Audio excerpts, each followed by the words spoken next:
જય માતાજી મિત્રો, હું છું મિસ્ટર રાણા 2611। મારા ઉમરકોટના ભુવાજી એવા લક્ષ્મણ ભુવાજી માટે ગાવું એટલે આવજે આવજે મારા લક્ષ્મણ ભુવાનીઓ મોમોએ મેલડી આવજે મારા ભુવાને કોને કોનો વાતો કરનારી મારી મેલડી આવજે મારા ભુવાને કાલે કોઈ નતું ને આજે રાજે રજવાડું બનાવી દીધું છે।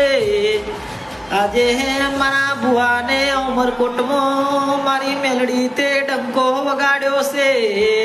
ડંકો વગાડ્યો એવો વગાડતી રહેજો મારી મોમે મેલડી ઓબળકે દિવાળી જેવો તહેવાર આવે છે મારી મેલડી ઓબળકે દિવાળી જેવા તહેવારની વેલે વેલા તું મારા ભુવાના જોયેલા સપના પૂરા કરજે। જય માતાજી। જેવું લાગ્યું લાઈક કોમેન્ટ અને સબસ્ક્રાઈબ કરજો।